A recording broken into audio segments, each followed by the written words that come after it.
Le 3 avril 2020, en pleine période de confinement dû au coronavirus, on signale la disparition inquiétante de Micheline Alban, 63 ans, originaire d'Issy-les-Moulineaux et habitante à Vélizy, dans les Yvelines.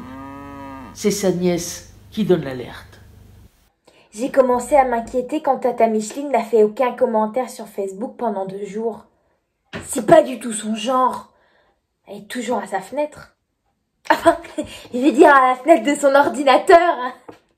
Et elle commente tout. Ce silence m'a vraiment inquiétée.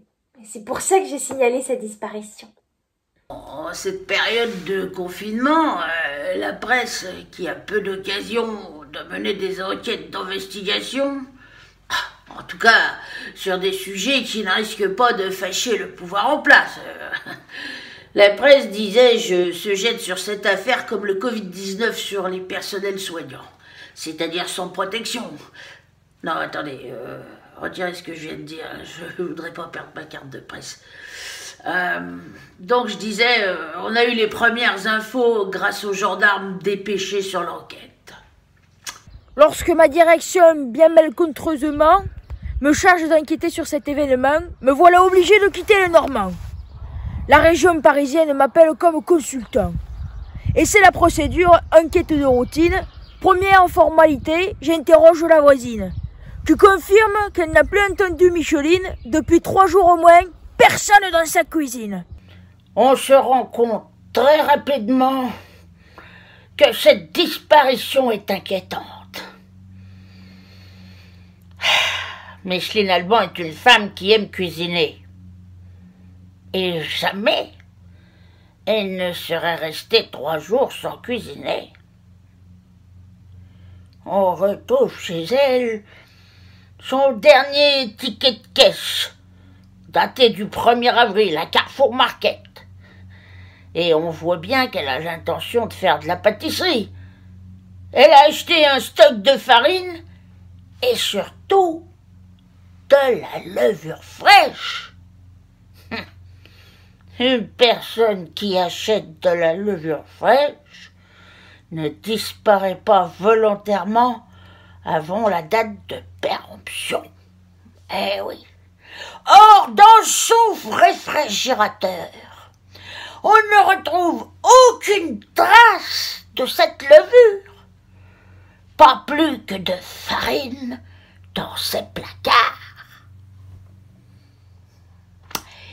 Aucun élément, à ce stade de l'enquête, ne laisse présager d'une issue favorable.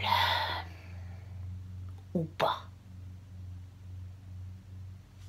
Micheline Alban, c'est une femme modeste, sans histoire.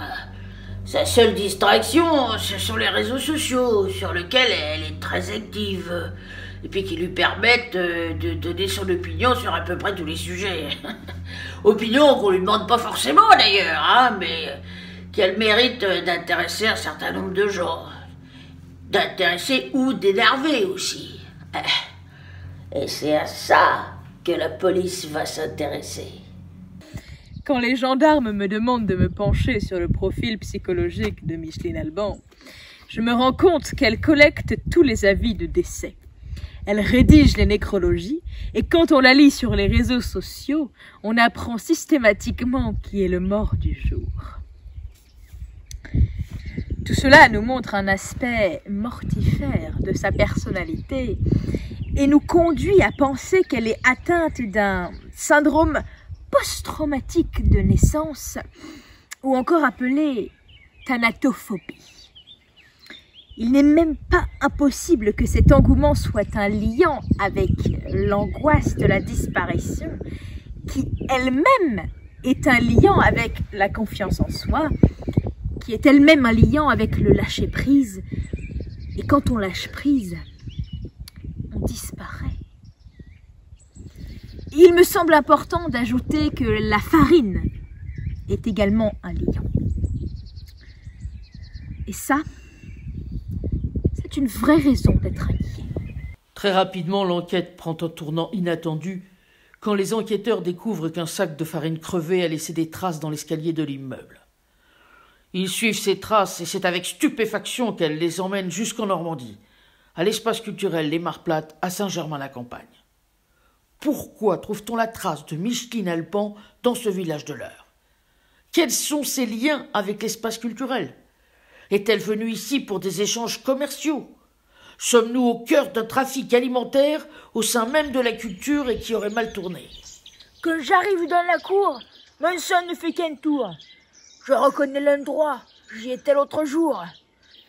Et moi je me méfie de tous ces troubadours. Ils font toujours semblant sous prétexte d'humour. Je ne vais pas lâcher, je rôde aux alentours. Je leur mets la pression, je sens que c'est lourd. Pour moi, c'est absolument incompréhensible. J'ai jamais entendu parler de Micheline Alban, moi. On vient nous pourrir notre confinement, là. Ce gendarme, il est en planque dans la propriété en permanence. Il nous espionne, il nous envahit, il est partout.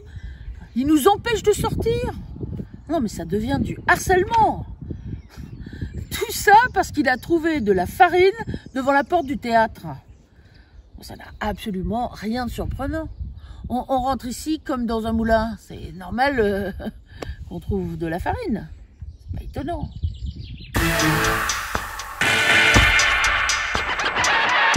You heard?